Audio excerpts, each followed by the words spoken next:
On the morning of my sister's wedding, I drove up the winding coastal road toward the entrance of Coral Pines Resort, feeling something warm bloom in my chest, something like hope or pride or maybe relief, that after 12 long years of raising Chloe alone, I would finally get to see her step into the life she always dreamed of. But before my hope could settle, something else caught my eye, a jarring smear of red against the clean white stone of the resort gate. At first I thought it was part of the decor, maybe a sign welcoming guests. Then my heart kicked hard, thudding once-twice, and I hit the brakes so abruptly my old sedan lurched. There, hanging on a metal frame taller than me, was a poster-sized printout of my face. A real photograph taken maybe a year ago when I wasn't posing, when I wasn't dressed up, when I was simply me. A diagonal streak of red paint slashed across my face, and beneath it in bold block letters, the words screamed back at me, "Do not let this person in." A security guard stepped forward, arms folded, stance firm. Before I could speak, he repeated those awful words slowly, as if he'd been rehearsing them. "Ma'am, you are not allowed to enter." I lifted my eyes, desperate to find anyone who could explain this cruelty. And that's when I saw her. Chloe, my little sister. Standing on the second-floor balcony in her ivory gown, the gown I paid for, lifting a glass of champagne. She looked down at me, sunlight catching on her veil, and she smiled. Not the trembling smile of someone who'd made a mistake. No. It was a smile of relief, as if by shutting me out she had freed herself from a burden she'd been carrying for far too long. For a moment I couldn't breathe. That smile broke something in me I didn't know was still fragile. I stayed inside the car longer than I intended, gripping the steering wheel until my fingers tingled. The guard waited in stiff silence. I heard people laughing somewhere beyond the gate, music drifting from the reception area, the soft clink of glassware. It felt like another world entirely, one I thought I belonged to today, one I had helped build. "Ma'am," the guard said again, his tone firmer now, "you'll need to turn around. This is a restricted entrance." Restricted entrance. Like I was a threat. Like I was dangerous. I swallowed, my throat dry. There must be a mistake, I managed. I'm the bride's sister. The guard didn't even blink. His eyes flicked to the poster. Instructions came directly from the bride. The word bride stung more than I expected. Not Chloe. Not M. Toy. Just bride, someone who no longer belonged to me. Behind him, a group of bridesmaids in pastel silk dresses walked past, giggling until one spotted me. Her laughter died instantly. She leaned toward another girl, whispering, "I thought Chloe said her sister wasn't coming." The other shrugged as if I were a stranger. I stepped out of the car slowly, my legs unsteady. My dress, simple navy blue chosen so I wouldn't outshine anyone, suddenly felt all wrong. I smoothed my hands over my skirt, more out of instinct than purpose. I tried again. "Let me talk to her," I said softly. "Please." The guard lifted his walkie-talkie but paused, shaking his head. Instructions were explicit. No exceptions. The humiliation settled like dust over my skin. Dry. Harsh. Familiar in a way I wished it wasn't. My phone buzzed in my purse. I pulled it out, seeing Chloe's name flash across the screen. A moment of hope flickered. Maybe she'd realized how cruel this was. Maybe she'd run downstairs apologizing. I answered immediately.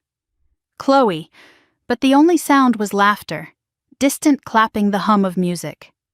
She wasn't talking to me. She hadn't meant to call me.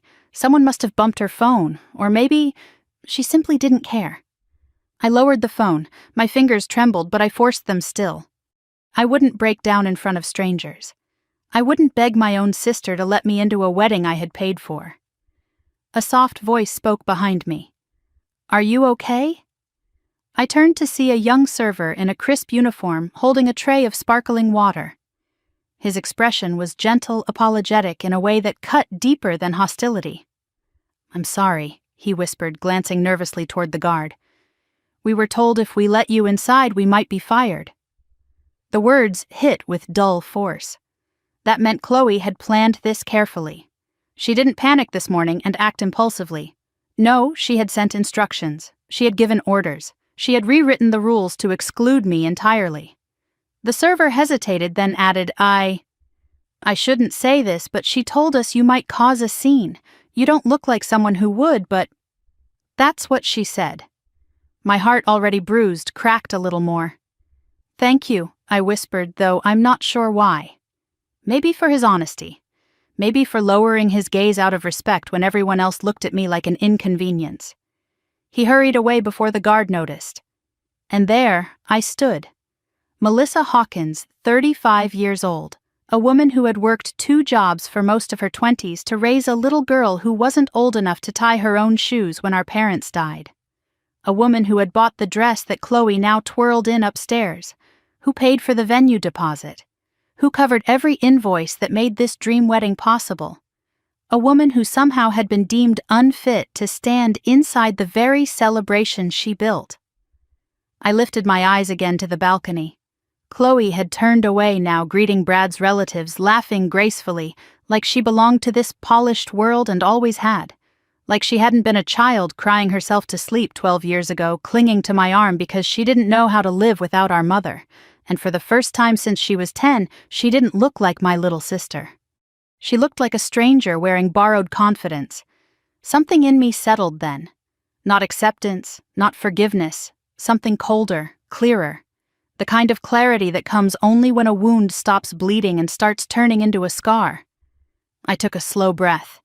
The ocean was visible from where I stood, a long line of bright blue stretching behind the resort. Waves broke gently against the rocks. The world kept moving indifferent to my humiliation. The guard stepped forward again. "Ma'am, you'll need to leave now." His voice wasn't cruel, it was procedural, and that somehow made it worse. I nodded, brushing past him with what little dignity I had left. I climbed back into my car, closing the door quietly as though any loud sound might shatter the fragile calm clinging to my chest.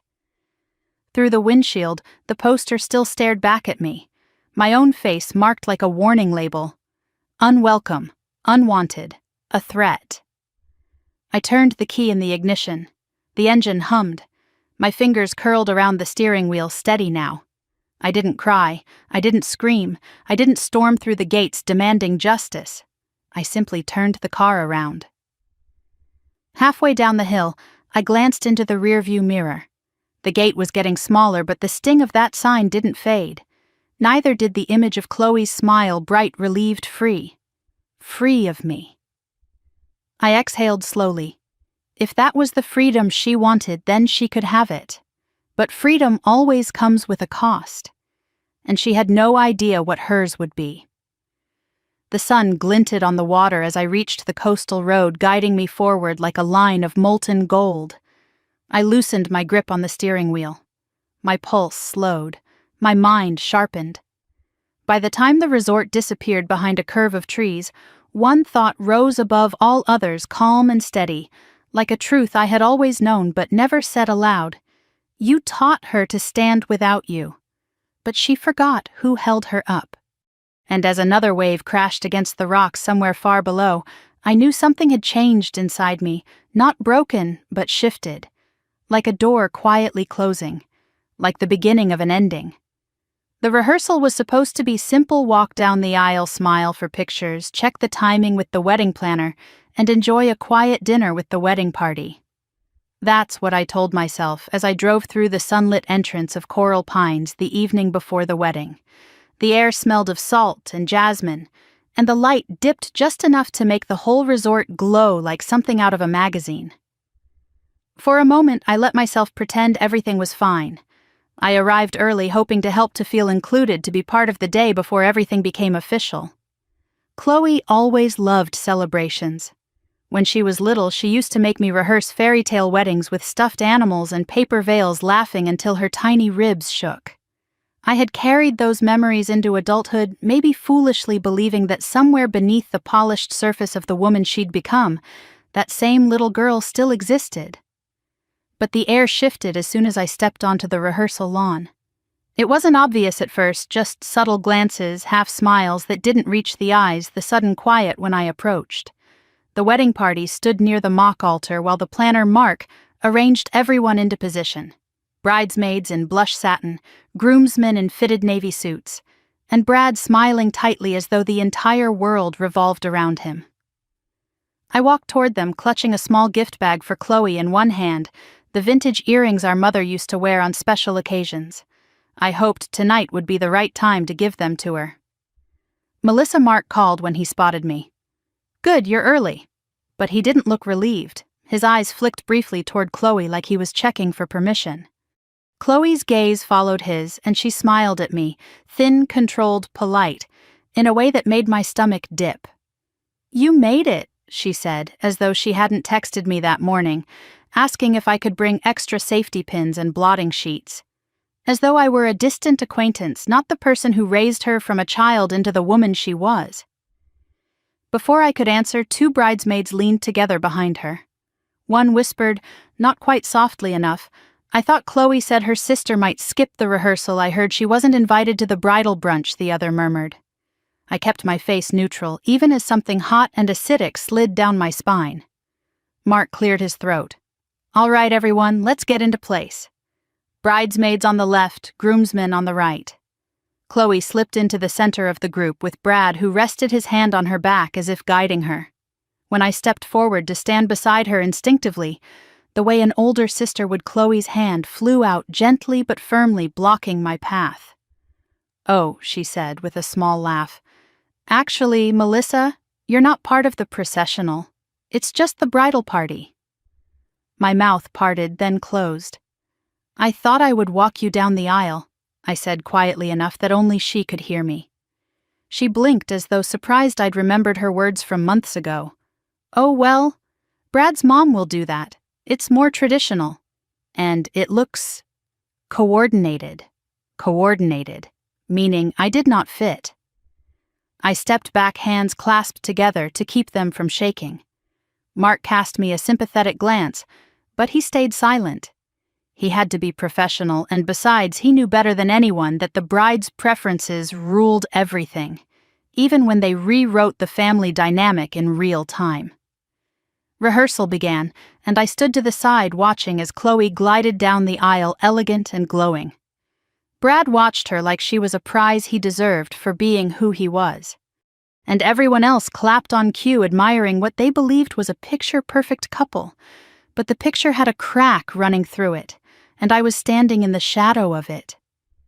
After the walkthrough, we moved into the banquet hall for the rehearsal dinner. The room was breathtaking, floor-to-ceiling windows overlooking the ocean, table runners embroidered with gold thread candles floating in glass bowls. "Melissa," I reminded myself, "you helped pay for this. You made this possible." I found a seat near the middle of the long farm-style table, but before I could settle, one of the bridesmaids gestured delicately to the far end. "Oh, Melissa, the family section is over there. Family." But I had raised Chloe. I was the closest she had to a parent. Still, I swallowed my pride and moved to the indicated seat, trying not to notice the subtle nod Chloe gave the bridesmaid, as though approving a necessary correction. Dinner began with clinking glasses and photographs. Toasts were made mostly by Brad's relatives, speaking about legacy, prestige, and the merging of two well-positioned families. Each one made the distance between me and Chloe feel larger. When a small lull fell over the table, I leaned toward Chloe. "I brought something for you," I said softly, lifting the gift bag. She tensed. "Oh, maybe later. There's too much attention right now." "It's from Mom," I whispered, hoping she'd understand its meaning. Chloe's expression flickered, then hardened. "Not now, Mel. Please. Mel. Not Melissa, not Liz, not Sis. Mel, the name she used to call me when she was annoyed as a teenager." I leaned back, the earrings suddenly feeling heavier in my hand. So this was the new version of her. Untouchable. Curated. Afraid of being reminded where she came from. The worst part wasn't that she pushed me aside, it was that she didn't see she was doing it. After dessert, people began to mingle. I stepped outside to breathe, leaning against one of the stone pillars near the balcony. The view of the ocean stretched out endlessly, comforting in its vastness. The breeze cooled the heat in my chest. I didn't realize someone had followed me until I heard his voice. "Melissa." I turned to see Mark approaching. His face held that careful mixture of concern and professional restraint. "Hey, I said, forcing a smile. "Everything okay with the rehearsal?" "Everything's fine," he replied. "But I wanted to warn you." He lowered his voice, glancing behind him. "Chloe asked us to make some adjustments to the guest layout. She said certain family members should be placed in areas with less visibility." I blinked. "Family members or just me?" He hesitated. That was enough of an answer. "She's under a lot of pressure," Mark said gently. "The groom's side is demanding, and Chloe is trying to impress them. I know," I said. And God help me, I understood it too well. But understanding didn't soften the bruise forming beneath my ribs. "Just be prepared," he added quietly, "if things feel different tomorrow." I nodded, though I didn't trust myself to speak. Mark left me to the wind, and the sound of distant laughter drifting from inside. As I stood there, a memory surfaced: Chloe at 17, begging me to take extra shifts so she could buy a dress for her senior prom. I had worked until my hands ached, and she had danced the whole night away, glowing with happiness. Back then, her smile felt like mine too. Now her smile felt like something I wasn't allowed to touch. When I returned inside, I passed the open door of a small powder room and heard two bridesmaids whispering. "Chloe's sister doesn't match the aesthetic at all," one said. "It's like they're not even related," I know the other replied. "But Chloe said she practically raised herself, so maybe that explains it." A laugh followed. A soft, ignorant laugh that scraped across my nerves. I stepped back before they could see me, my chest tightening. So she was rewriting the story now, cutting me out even from the past. Later, as the rehearsal wrapped and people drifted out to their rooms or cars, I caught Chloe in the hallway. She stood alone, adjusting her bracelet, looking every bit the bride she had always wanted to be. "Chloe," I said, gently stopping in front of her. "Can we talk for a minute?" Her jaw tightened. She glanced down the corridor where Brad waited, then back at me. "What's wrong?" she asked, impatient already. I swallowed. "Are you embarrassed of me?" Her breath hitched, but it was quick, almost invisible. "Melissa, don't start.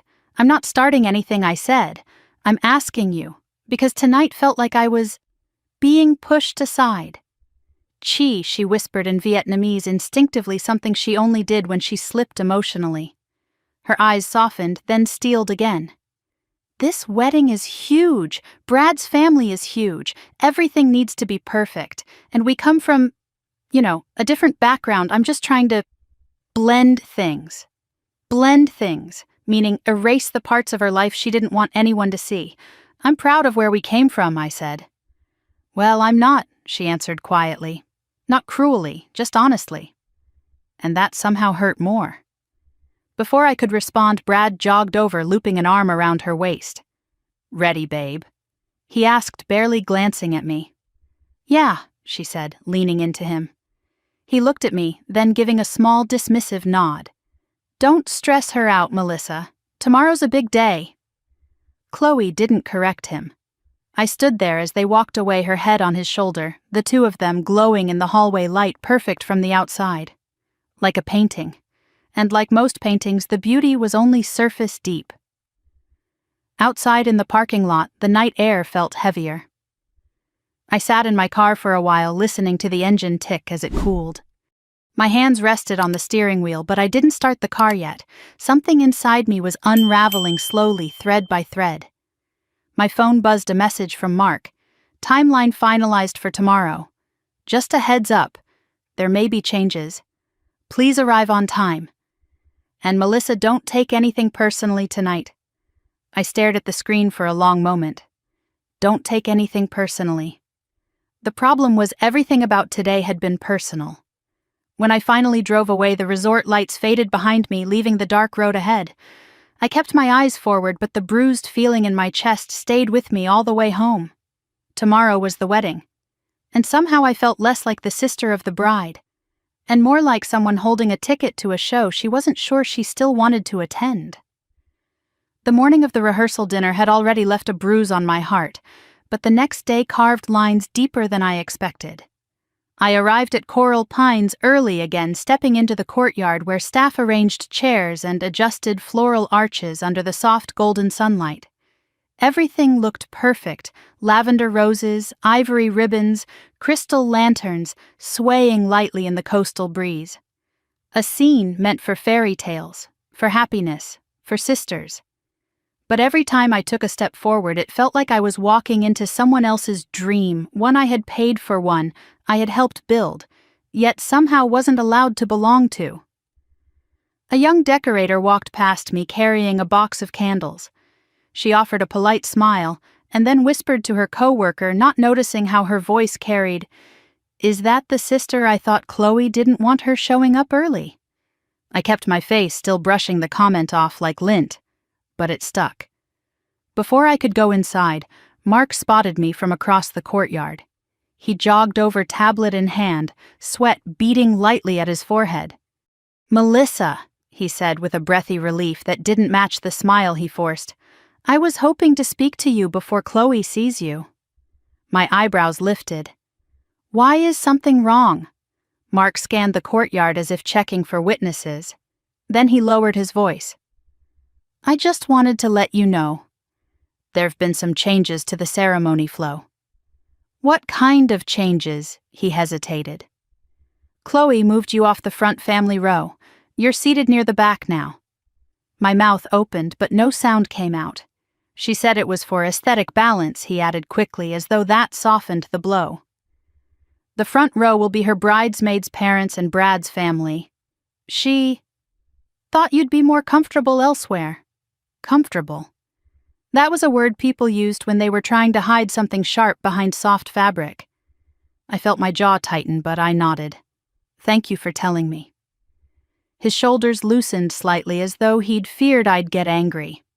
He didn't understand anger requires energy. What I felt was more like a cold, steady drip of reality, one drop at a time.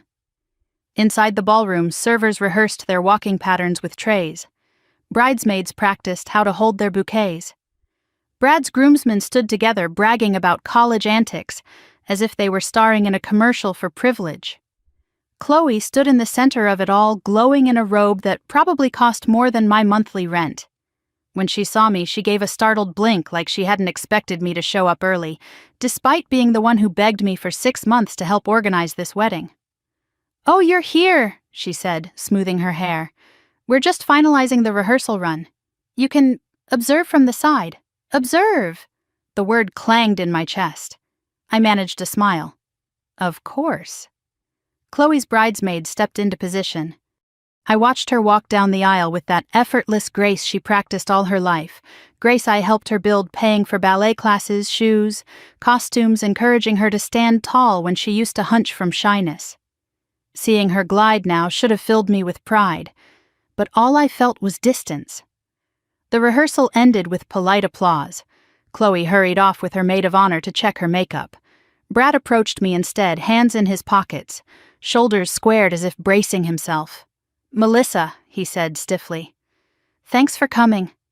Something in me bristled at the phrasing. Thanks for coming.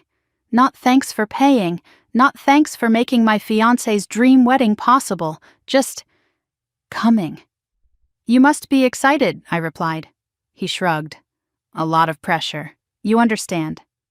Did I? Chloe was not supposed to be pressured by me. She was supposed to be lifted by me, but lately I'd become the shadow she tried to outrun. Brad glanced toward the entrance. "Listen, Chloe's been stressed about everything being perfect.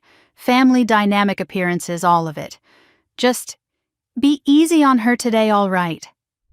There was something in the tone, something entitled that made my stomach turn.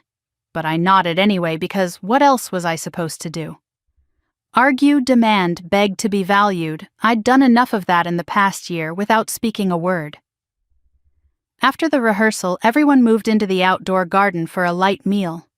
White canopies fluttered overhead, and the tables were arranged with hand-painted menus. I designed myself when Chloe wanted something unique and upscale. Guests hadn't arrived yet, so the wedding party had space to wander and mingle. I approached Chloe again to ask about giving her mom's earrings, but she cut me off before I got a sentence out. Not now, Melissa, she said softly but firmly. People are watching. There was no one watching, no one within 10 feet of us. But in Chloe's mind there was always someone whose approval mattered more than mine ever did. I stepped back, swallowing the ache rising in my throat. Of course. She nodded and hurried off again, leaving me standing beside a table decorated with orchids and tiny gold butterflies. Behind me I heard 2 bridesmaids whispering. "She dresses so," Normal one said. "It's sweet though," the other replied half-heartedly. No, Chloe told us she hates that her sister never tries to look classy for events. I closed my eyes. The comments weren't even cruel, they were thoughtless, tossed out like confetti that stuck to the ground and stained. Inside the ballroom again, Mark motioned for me to join him near the service hallway. When I approached, he lowered his voice. "I shouldn't say this," he began, "but I think you deserve a heads up." I braced myself. "Chloe told the team that you're invited out of obligation. She didn't want us to rely on you for anything today." A bitter laugh slipped from me before I could stop it. Obligation, I repeated the word, marking another slice in an already frayed thread. I raised her. "I know," he said softly. "I know you did." For a moment the noise of the ballroom faded. All I heard was the echo of 12 years of packed lunches, school pickups, late-night homework illnesses, heartbreaks, whispered reassurances in the dark after nightmares. Obligation. Sure. Mark touched my elbow gently. Tomorrow might be a little unpredictable. I'm just saying be prepared. Thank you, I whispered. He stepped away when someone called his name, leaving me alone with my thoughts sinking like stones. Later, when the photographer called everyone outside for a sunset group photo, I didn't move fast enough. By the time I reached the terrace, Chloe and the bridal party had already arranged themselves into a perfect symmetrical cluster. "Could you step to the side?" the photographer asked politely. "We're doing family-only shots first." Family. I nodded and stepped out of frame, my smile frozen in place. As the sun dipped lower, casting pink over the water, I walked down to the lower patio where the noise of the celebration softened into the background. I reached for my phone, needing something to anchor myself. A text appeared from one of my coworkers. "Hope the rehearsal goes great." You must be so proud. Proud. Yes, I had been. I wished I still were. But now pride felt like a garment someone had quietly slipped off my shoulders. When the evening wound down, people began to leave. Chloe was radiant, hugging guests and laughing as if nothing in the world could touch her. Brad stood beside her, beaming as though he'd won something. I approached her one last time before heading out. "Chloe," I said gently, "before I go, I want to make sure we're okay." For a heartbeat, her expression faltered. It softened, almost broke. Then it hardened again, smoothed into the familiar, practiced smile. "We're fine," she said. "Just don't overthink things. Tomorrow will be perfect. Perfect for whom I didn't ask. I didn't argue. I didn't cry." I simply nodded and walked away, my heels echoing on the stone tile as I stepped into the cool night air. Once inside my car, I closed the door and let the silence settle like a blanket over a bruise. I sat there for minutes, staring at the steering wheel, replaying the day in small, painful loops. The comments, the distancing, the rewriting of our history, the shifting seats, the way Chloe looked at me like someone she needed to manage instead of love. My phone buzzed again. This time, it was a message from Mark. "Timeline is locked. Some updates were finalized after you left. Don't be surprised by minor changes tomorrow. Try not to take anything personally." I leaned back against the seat and exhaled slowly, the coastal breeze drifting through the cracked window. The stars above seemed faint, as though even the sky was pulling away into some unreachable distance. Tomorrow was the wedding, the culmination of all Chloe's dreams. And for the first time in my life, I felt myself standing on the outer edges of her world, fingertips slipping from the place I once held without question. I didn't know it then, but tomorrow wouldn't just shift the distance between us. It would break it completely.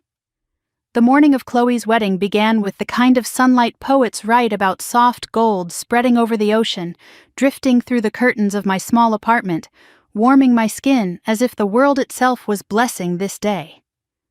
I dressed carefully, choosing the navy dress with the modest neckline and the stitched hem I'd repaired the night before. Not flashy, not loud, just respectable, appropriate. I braided my hair the way Chloe always liked when we were younger. She used to say it made me look like someone who belongs in every room. I wanted to belong today, more than I realized until that moment. I placed our mother's earrings into a small velvet pouch, tucked it gently into my purse, and whispered into the empty room. "She would have loved to see you, Chloe." Then I grabbed my keys and stepped out into the crisp coastal air, letting the ocean wind cool the nerves simmering beneath my ribs.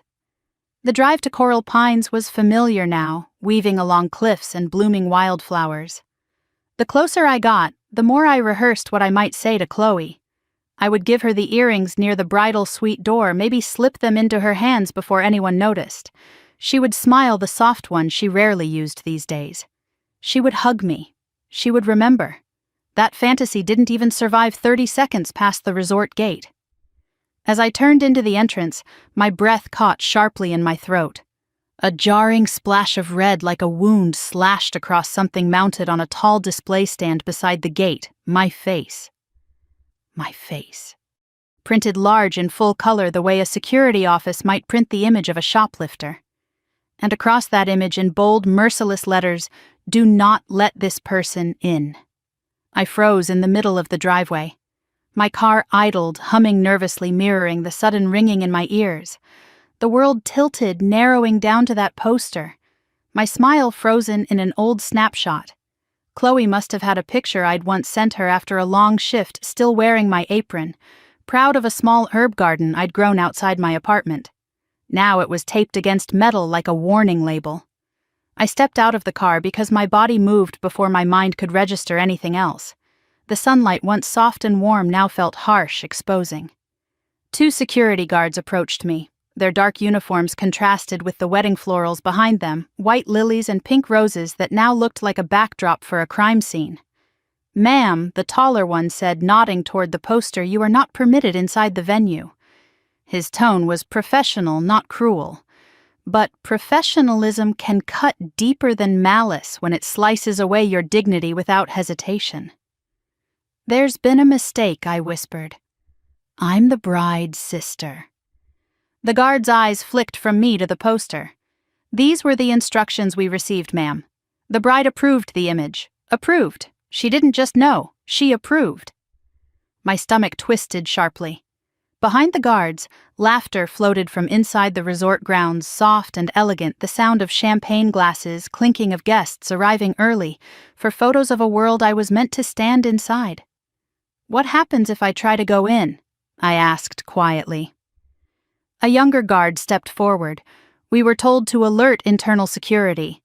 We can't allow you to cross the gate line." I blinked. Hard. Alert security, for me. He looked away. That told me everything. Before humiliation could suffocate me entirely, a breeze brushed against my cheek. I lifted my gaze automatically, and that's when I saw her. Chloe, standing on the balcony above the gate, framed by silk drapes fluttering in the ocean wind.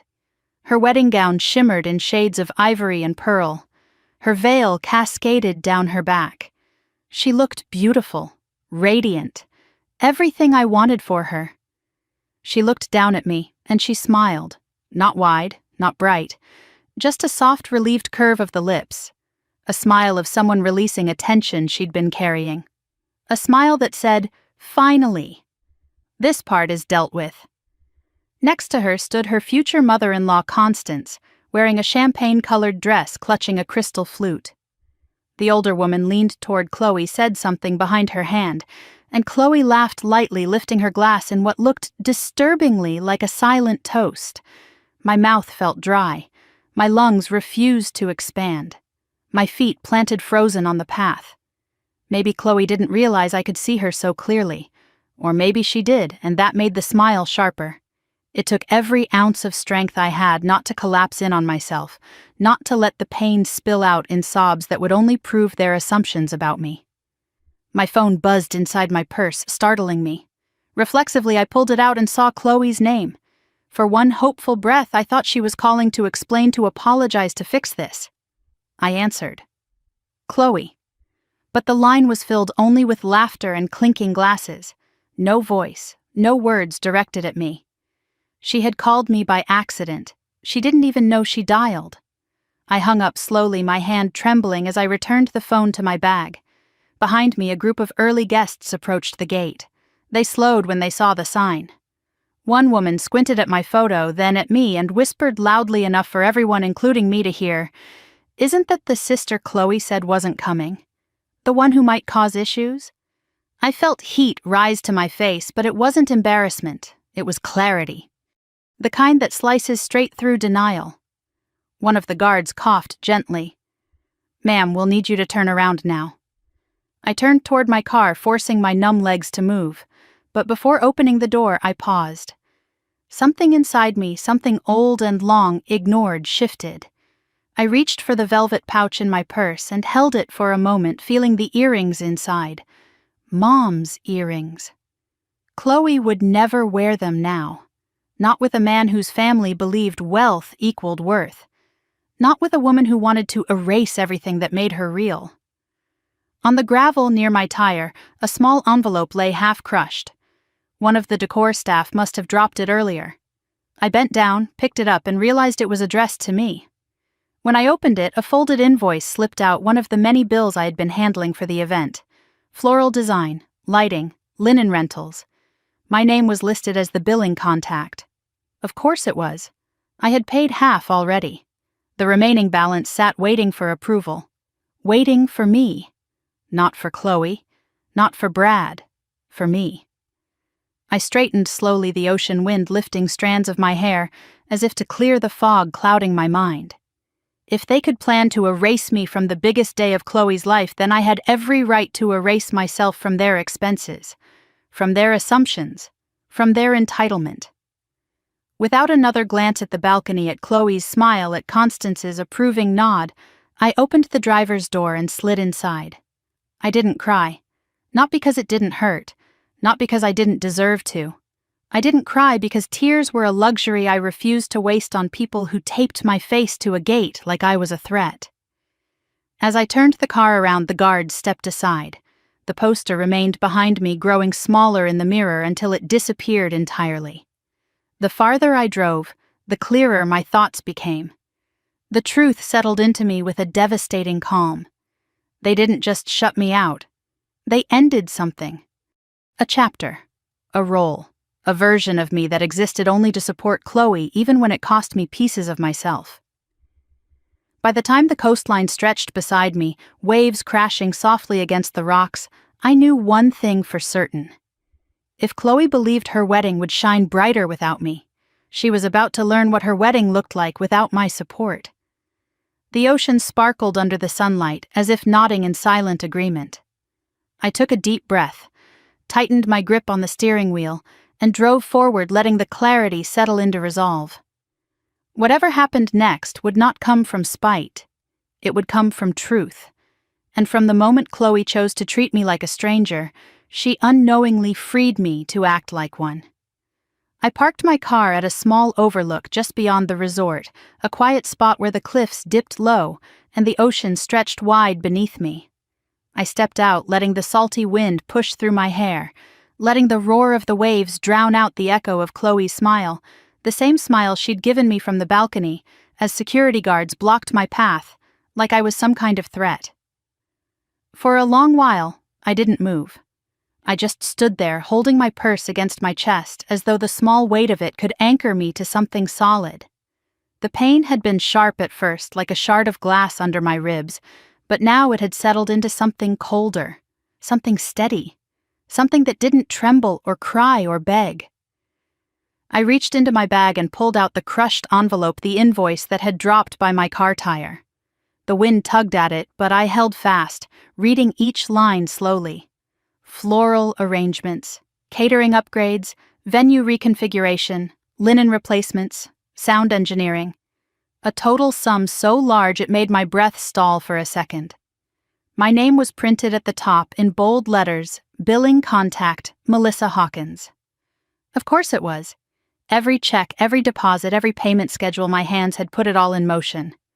My savings, my overtime hours, the money I'd intended to use someday for a home of my own, it all sat in the bones of this wedding, a wedding I was forbidden to enter. I laughed softly, a sound that carried no humor, only disbelief.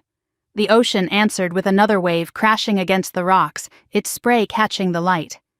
My phone buzzed again. Another call from Chloe. I didn't answer. She didn't want to talk to me, not really. If she had wanted to explain, if she had wanted to soften the cruelty of that sign, she would have run down the stairs the moment she saw me at the gate.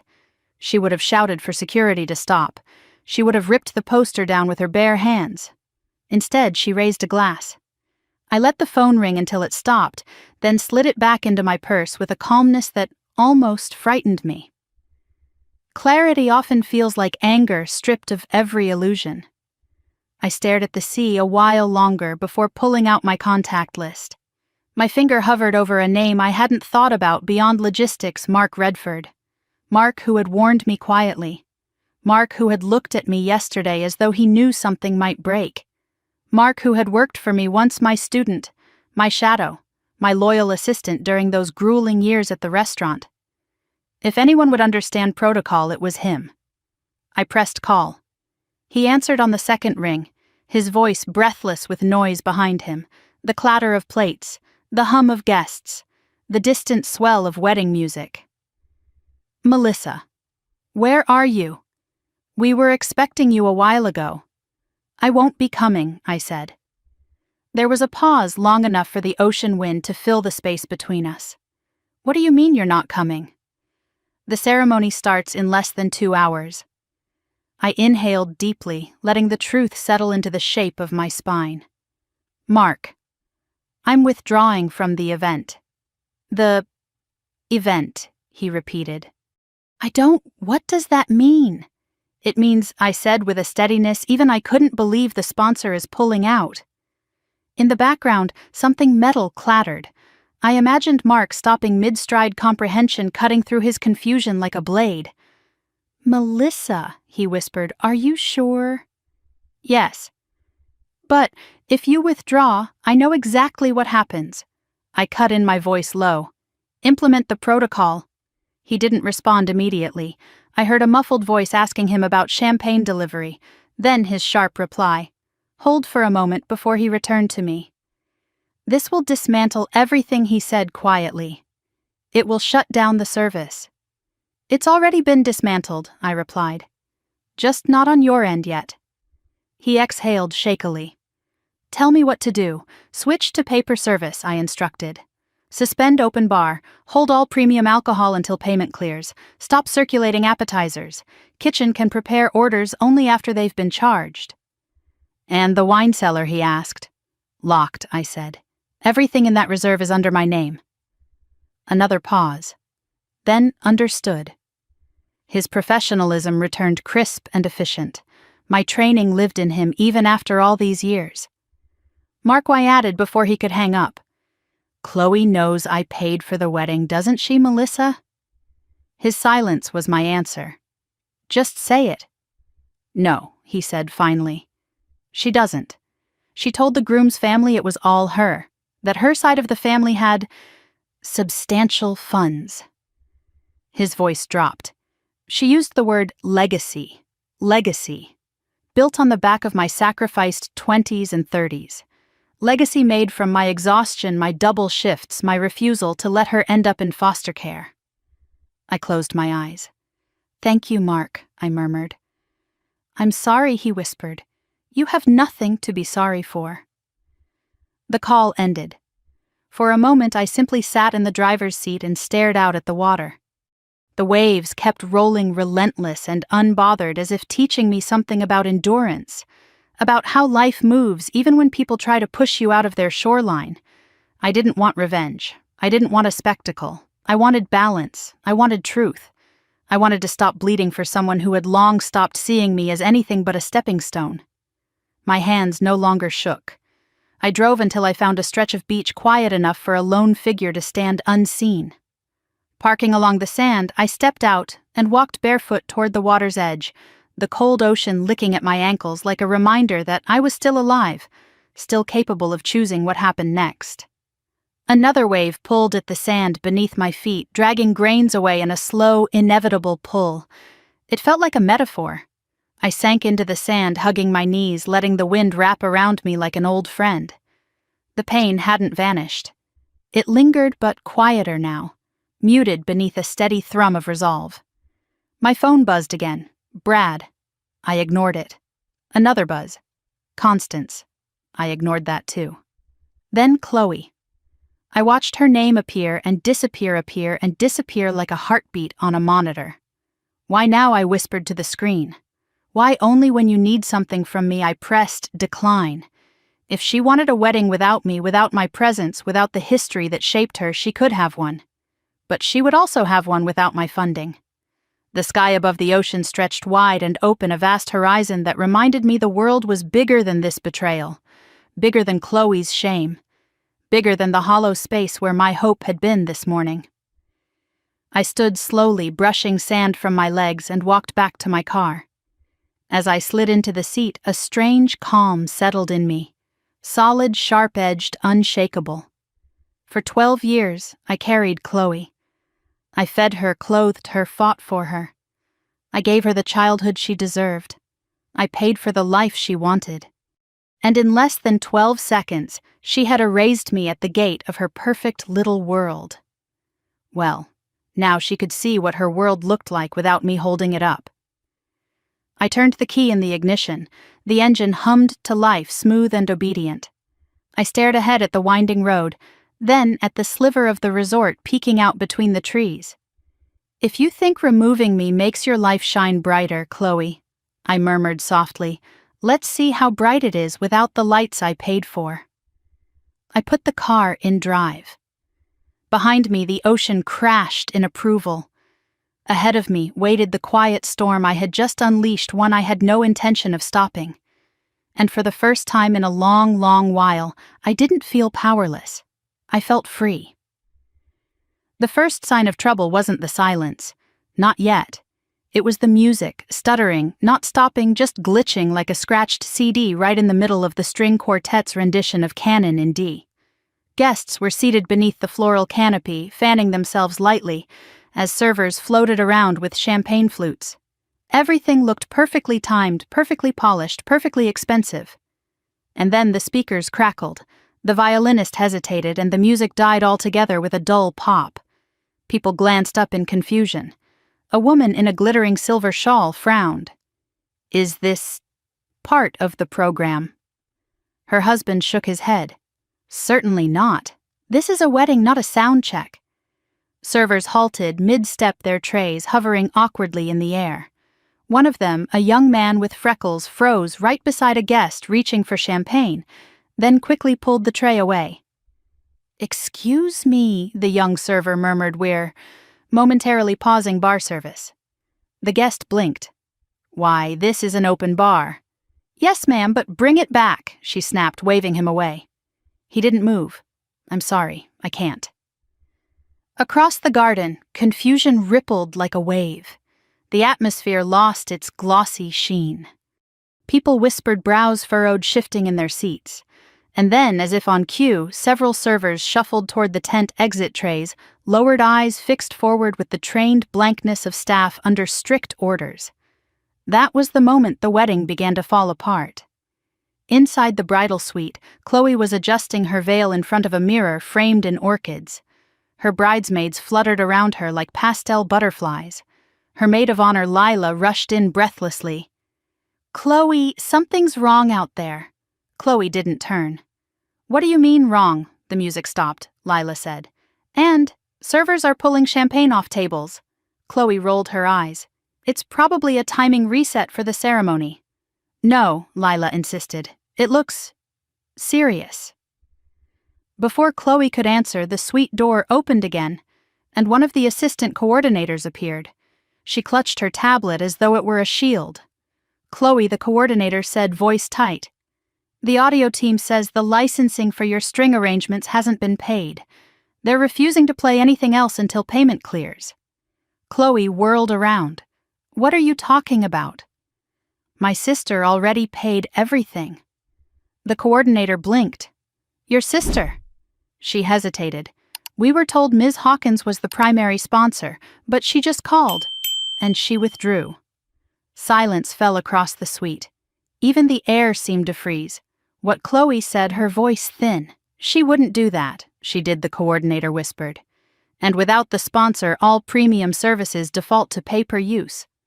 Lila gasped. A bridesmaid muttered, "Is that—" Aloud, Chloe took a step back, knocking into the vanity chair. This is insane. Melissa wouldn't sabotage my wedding. The coordinator swallowed. I'm sorry, but unless someone pays the outstanding balance, nothing can proceed. Chloe's pulse surged painfully in her neck. Where's Mark? I want Mark. He's managing the transition, the coordinator said, already backing away. I'll send him here. She left in a hurry, leaving a room full of stunned bridesmaids staring at Chloe as though expecting her to fix everything. Chloe's hands trembled as she reached for her phone. She tried calling me. When it went straight to decline, her breath hitched. No, she whispered. No, she just needs a minute. She'll answer. She tried again, declined. Again, declined.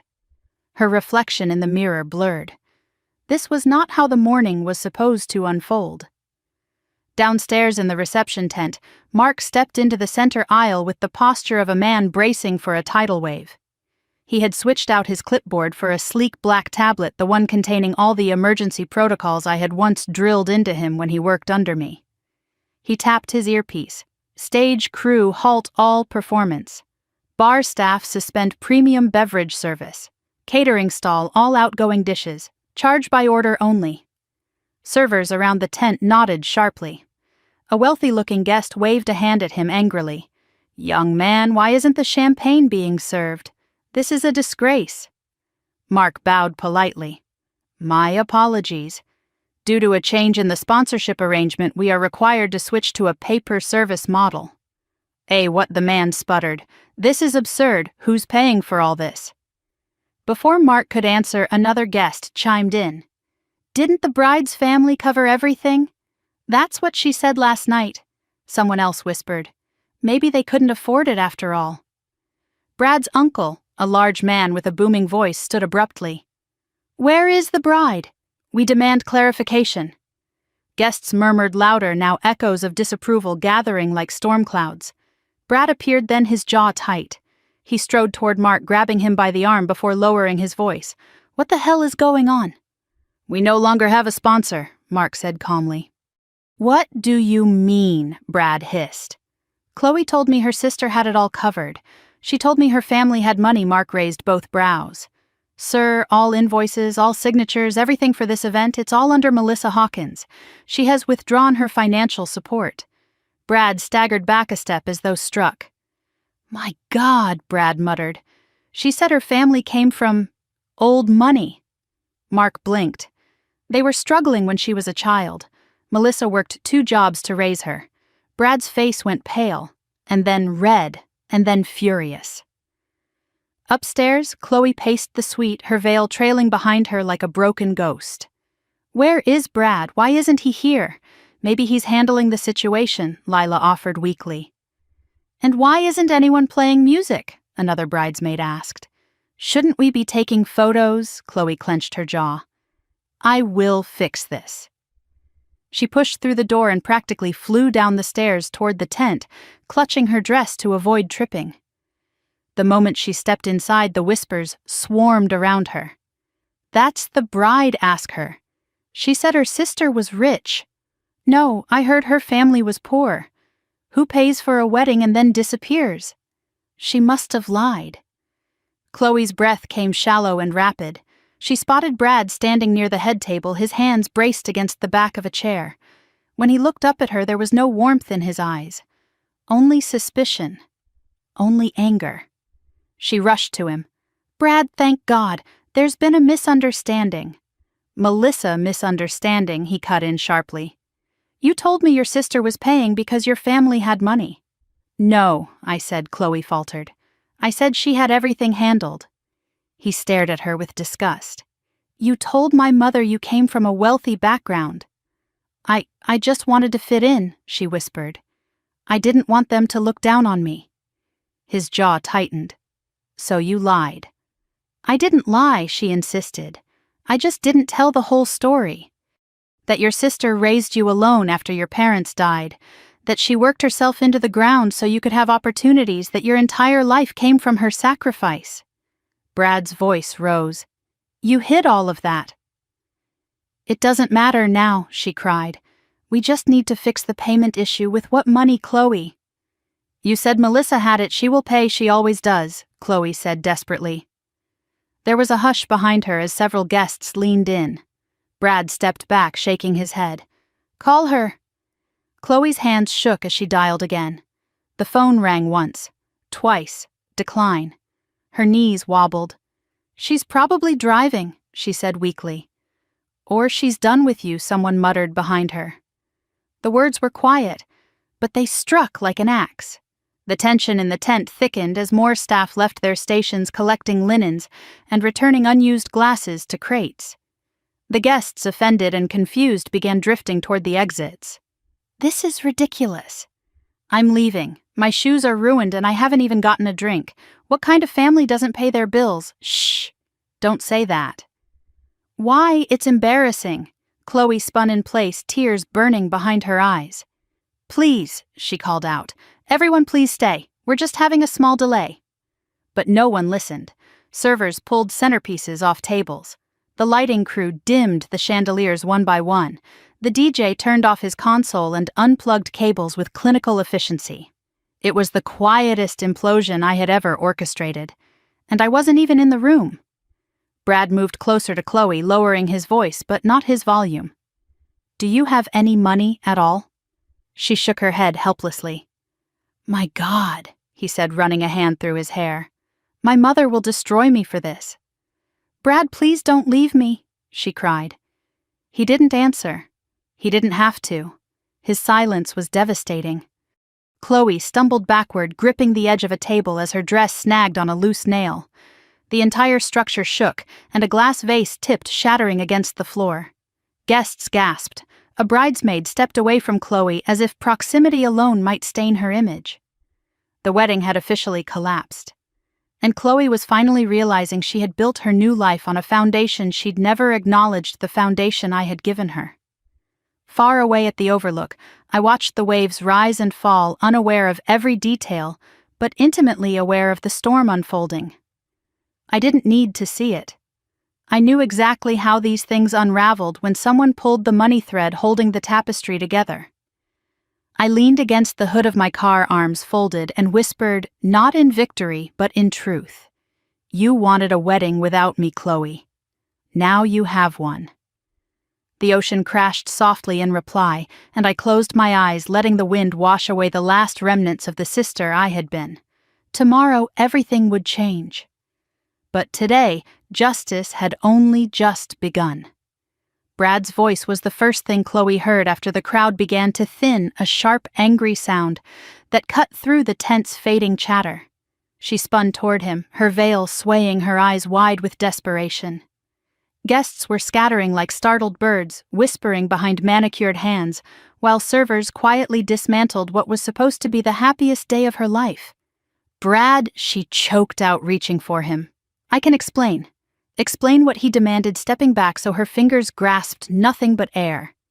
That your entire image, your background, your money, everything you told me was a lie. I didn't lie, she said quickly, shaking her head so hard her earrings trembled.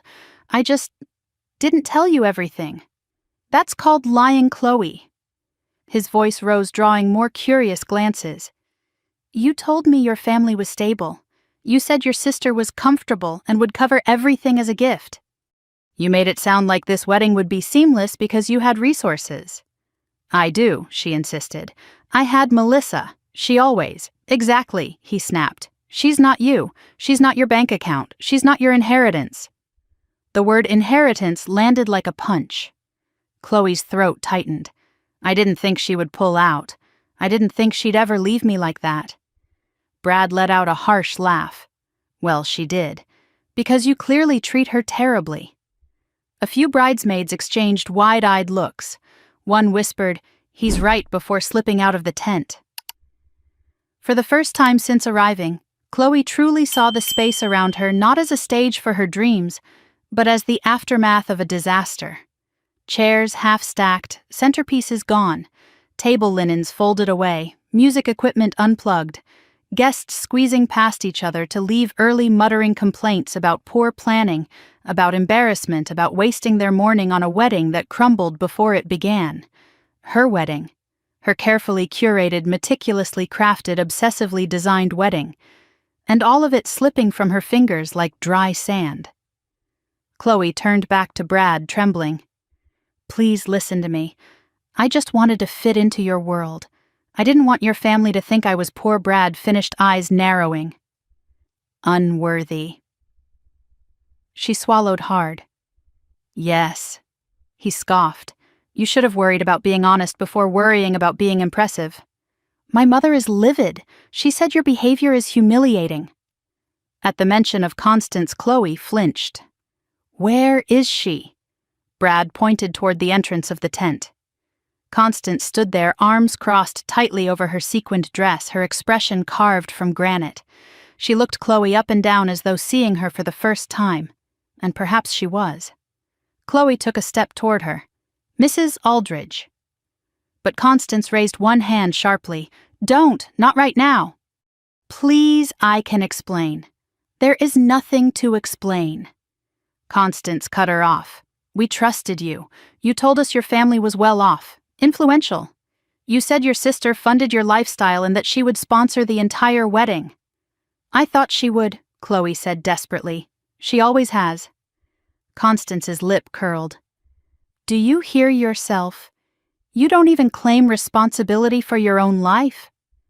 Brad placed a hand on his mother's arm, but she brushed him off and stepped closer to Chloe. "And now," Constance continued, voice low but deadly clear, "your sister has revealed the truth. You have nothing, no money, no stability, no legacy. You lied to everyone here just to climb above the station you were born into." Chloe felt the world tilt. I didn't mean..." Constance leaned in just enough to deliver the final blow. Brad should have married a woman of equal standing. Instead, he nearly tied himself to someone who can't even pay for a glass of champagne at her own wedding reception. A few guests gasped. Someone stifled a laugh. Another whispered, "This is unbelievable." Shame rushed hot and burning up Chloe's neck. "No," Chloe whispered, shaking her head. "This isn't who I am." "I can still fix this," Brad snapped. How? With what money? With what honesty? With what plan? His words shredded the last of her composure. But then his voice softened, not kindly, but with the tone of someone realizing something unpleasant and undeniable. He stared at her with a mix of pity and frustration. "You used me," he said quietly, "just like you used your sister." "I didn't." "You did," he said firmly. "You wanted my family name, my family's influence. You wanted to escape where you came from so badly that you pretended you belong here." Chloe's breath hitched. "Brad, I love you." He shook his head. "No, you loved the idea of what you could be with me." Then he looked toward the exit. "And now you have nothing." Constance touched his arm again. "Brad, let's go. We shouldn't be here when the staff demands final payment." Chloe reached out, clutching Brad's wrist. "Don't leave me, please. We can figure something out together." He pulled his hand away.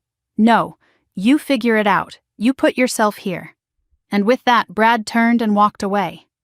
Constance followed, heels clicking sharply against the wooden floor as if punctuating each of Chloe's failures. Guests parted for them, whispering, some sympathetic, others judgmental, most simply eager to avoid the emotional wreckage happening in front of them. For a moment, Chloe stood frozen, a statue of white silk and shattered pride. The air around her felt tight, suffocating. A few final guests hurried toward the exit, avoiding eye contact. She was alone in the middle of an unfinished wedding. Not the fairy tale she envisioned, not the triumph she wanted. Just an empty room holding the consequences she never thought she'd have to face. A soft voice broke the silence. "Si, Chloe." It was one of her younger cousins, a girl of 15. She stepped forward uncertainly, hands clasped in front of her. "Do you need help?" Something inside Chloe cracked. Her legs buckled. "I don't know," she whispered. "I don't know what to do." The girl hesitated, then hugged her awkwardly before hurrying out to join her parents. Chloe sank into a chair, careful not to tear her dress but unable to stop shaking. Her phone buzzed from within her veil. She snatched it eagerly, but it wasn't me calling her back. It was a notification. Bank alert transaction declined. Chloe stared, confusion clouding her expression. Then another buzz, another alert. Credit limit exceeded, insufficient funds. She felt sick. She had tried to use her card earlier for a brunch deposit. She thought it was a system error. It wasn't. The alert was real, and it meant she didn't even have enough left to cover a hotel room for the night. She pressed her palms to her forehead, fighting a rising wave of panic. "Melissa," she whispered into the quiet, hollow space around her. "Please answer. Please." She dialed me again. "Decline." She tried again. "Decline." Her voice cracked. "Please don't do this to me. I need you." But need was not the same as love. And love was not what she had offered when she taped my face to a gate. She stood slowly, tugging her veil away harshly, dragging it across the floor like a defeated flag. Her dress, once pristine and shimmering, felt heavy, now suffocating. The perfect symbol of everything she had tried to become.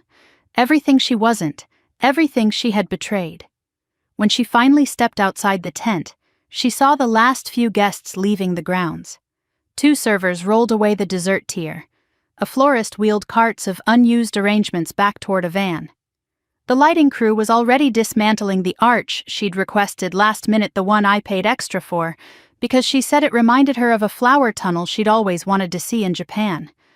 "Wait," she whispered. But they didn't wait. They couldn't. The event was over and nothing belonged to her anymore. She stumbled toward the driveway. A valet approached politely. "Miss, do you need your car brought around?" She shook her head helplessly. "I didn't drive." "I came with." She swallowed hard. Never mind. Her feet carried her forward on instinct alone. She felt the sand of the path shift beneath her heels as she approached the front gates. And there it was. The poster of my face still hung there. The red slash across it. The words, "Do not let this person in." The decision she made, the cruelty she chose, the moment her wedding began to die. She crumpled forward, hugging herself as tears blurred everything. "Melissa." She sobbed, voice breaking. "I'm sorry, I'm so sorry. But apologies spoken only after the collapse feel like whispers in a storm. Too quiet, too late. And the storm wasn't over yet. Not for Chloe, and not for me." I sat in my parked car along the coastline, the sun dipping lower, painting the water in shimmering streaks of orange and gold. The ocean had always been my refuge, a place where thoughts untangled and pain softened. But today the waves weren't calming. They were roaring, pushing and pulling inside me, stirring memories I had spent years burying. Chloe's face kept flashing in my mind. That moment on the balcony. That smile. Not playful, not nervous, relieved.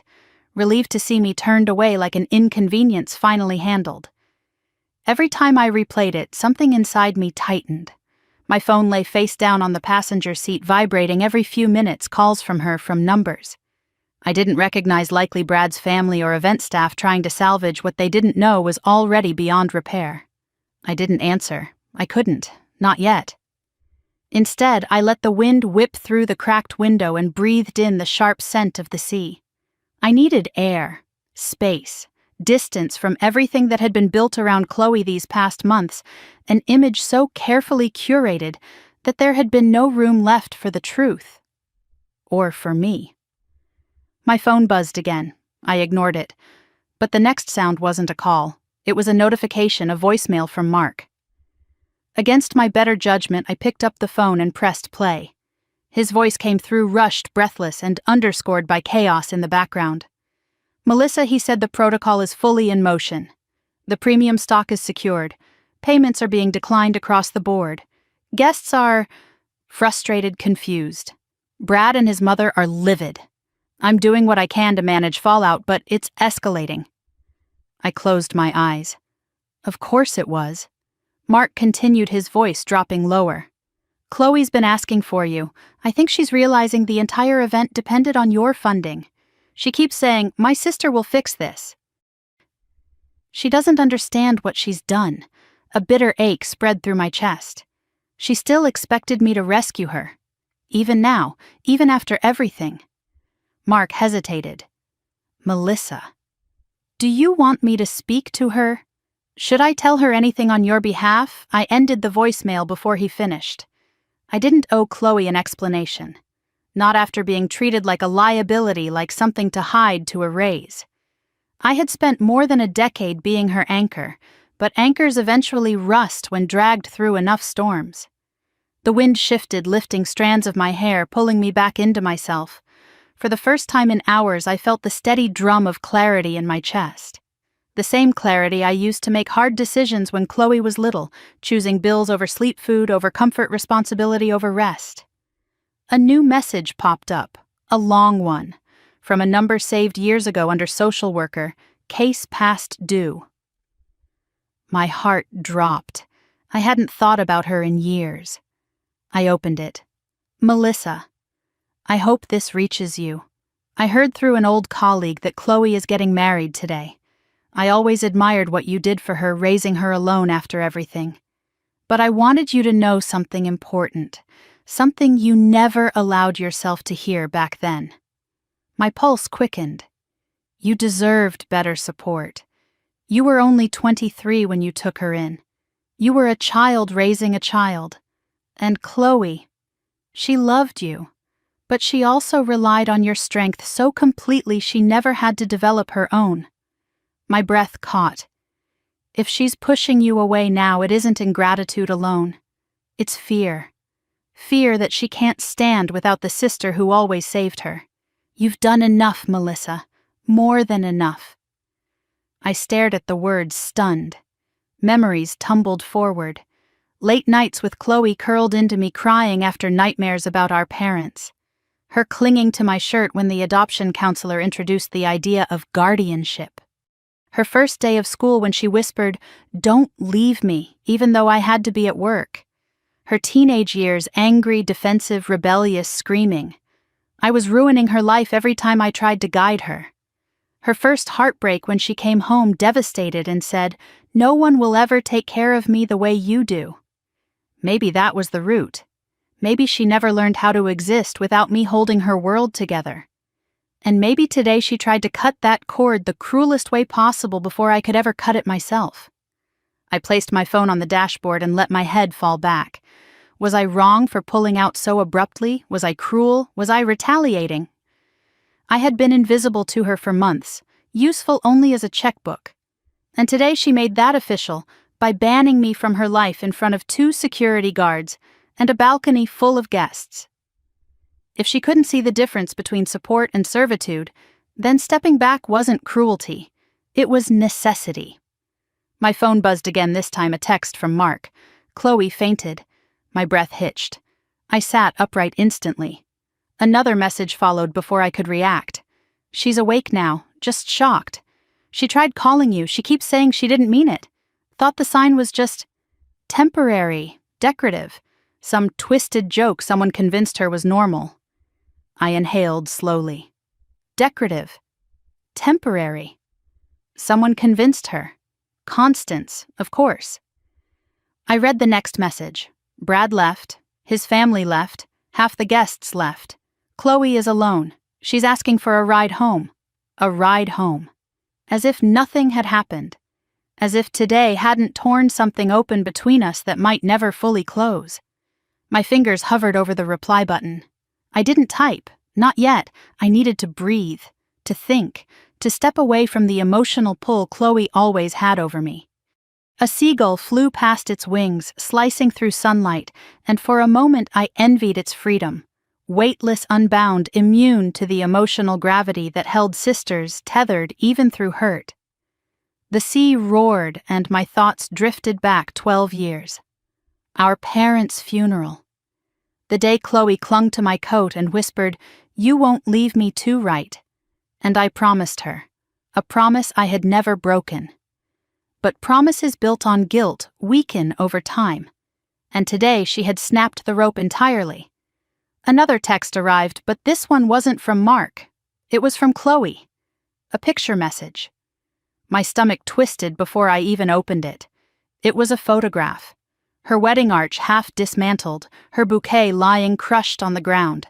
Her makeup streaked from tears. Her dress dirty at the hem. Her eyes swollen, pleading in a way I had never seen before. Below it she'd typed, "I need you. Please come back." I didn't mean any of it. The wind outside fell still as if the world were waiting for my answer. I stared at her message. My heart pulled taut between past and present, between obligation and self-respect. Part of me wanted to run to her, wrap my arms around her, bring her home, tell her that everything would be okay. But another part, the quiet part, the part that had grown older, wiser, bruised, but strong, knew something else. If I rushed in now, nothing would change. She would learn nothing, and the cycle would repeat. She would hurt me again, because I had never shown her what pain she caused. My phone buzzed once more, a final message from Mark. "Whatever you decide, remember she's an adult. You're not abandoning her, you're letting her face reality. Reality. Something she'd never had to confront because I shielded her from every consequence." I placed both hands on the steering wheel, grounding myself. The horizon stretched wide in front of me, vast, bright open. Maybe for the first time I had a horizon of my own to step into. I exhaled slowly, then typed my reply not to Chloe but to Mark. "Don't let her leave the venue alone. Call her a taxi. I'll pay for that, nothing more." He responded instantly, understood. I set the phone down. Chloe's messages remained unread. The waves rolled in again, steady and powerful, each one smoothing the jagged edges inside me. I whispered into the wind, "I'm not her mother. I'm her sister. And sisters aren't meant to be sacrificed." This time I didn't wait for the ocean to answer. I already knew. The tide had turned. The taxi rolled to a stop outside my apartment building just as the last stripes of daylight slipped behind the neighboring rooftops. I watched the sky dim from my window, the soft orange bleeding into purple, then into the ink blue of early night. It should have been a peaceful hour, the time when most people were settling into routine, switching on lamps, heating dinner, letting the day ease off their shoulders. But inside me, everything still trembled with aftershocks. I saw the taxi pull away. I saw the lone figure left behind on the curb, small, hunched, holding the train of her wedding dress up out of instinct even though its hem was already ruined. The veil hung limp over her shoulders. Her bouquet was gone. Her hair was coming undone in wild strands around her damp cheeks. Chloe didn't look like a bride anymore. She looked like a girl who had run too fast and too far and suddenly realized no one was running behind her. She stood there for a while as if unable to make the final decision to approach the building's entrance. I didn't move from the window. I couldn't tell if I was rooted in sadness or exhaustion or something deeper, something like clarity that pressed gently but firmly against my ribs. Finally, Chloe lifted a trembling hand and buzzed the intercom. I watched it light up in the hallway. She didn't say anything through the speaker, not at first. I could almost picture her on the other end, swallowing hard, struggling to find the voice she hadn't used with me in months. Not the demanding one, not the dismissive one, but the one she used to have before she outgrew needing me. Before she thought she outgrew love altogether. "Melissa." Her voice finally cracked through the intercom, soft and small. Please let me in." For several seconds I didn't answer. Not out of cruelty, but because letting her in too quickly might mean nothing would change. She wouldn't see what today cost. She wouldn't see what she broke. And I needed her to see it. I pressed the button. "Come up." The door unlocked with a buzz. I stepped away from the window and walked to the doorway of my apartment, leaving it open just a sliver. My heart was pounding, not from anger, but from the weight of a conversation that had been waiting for years. The elevator dinged softly down the hall.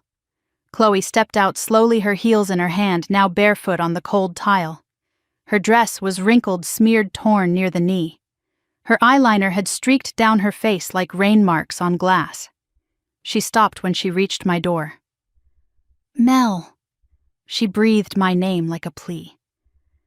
I opened the door all the way but didn't move to touch her. I didn't step forward. I didn't pull her into my arms the way I might have once, the way I had done 1,000 times before. She looked at me, searching for the familiar softness. But today I didn't give softness away for free. She entered slowly. The moment the door closed behind her, something inside her collapsed. She sank down onto the bench near the wall, gripping the fabric of her dress. "I'm sorry," she whispered. "I'm so sorry." The room went silent. I didn't speak, not yet. Chloe's breath shuddered. "You're probably furious. I deserve it. I didn't deny it. I didn't confirm it." She looked at her hands twisting in her lap. "I shouldn't have let them put up that sign. I shouldn't have listened to them. Constance said it was normal, that sometimes brides limit immediate family to avoid distractions. She said it wasn't personal." "Wasn't personal?" I finally asked, my voice quiet. Chloe flinched at the tone. She kept her gaze down. I know how it sounds. But she convinced me that it would make everything easier. And I wanted things to go smoothly. I wanted Brad's family to think I belonged with them. "You wanted them to think I didn't belong," I corrected gently, painfully. Her shoulders curled inward. A long silence stretched, filled only by the faint hum of my refrigerator and the distant drone of city traffic outside. "Chloe," I said softly, "look at me." She did. Her eyes were red, swollen, glassy with guilt. That sign wasn't just a mistake. It wasn't an oversight. It was a boundary one you drew. One that told every person who walked through that gate that I was nothing to you today. Not family, not welcome, not wanted. Chloe's lip trembled. "I didn't mean you approved it." That stopped her cold. I didn't think," she admitted in a whisper. "I didn't imagine how it would feel to you. I thought you'd still come in through the back or talk to staff or follow orders," I asked. "Or pretend I didn't see it." Her chest tightened visibly. "I don't know. I wasn't thinking clearly. Everything got out of control." I nodded once, slowly. Things like that happen when you lie about who you are and where you come from. Her eyes flashed with pain. "Brad left me," she whispered. "His whole family left. Everyone thinks I'm a liar. They think I used you. They think I'm trash." I exhaled through my nose. "And how do you see me, Chloe?" She blinked, startled. "What? How do you see me?" I repeated, stepping closer.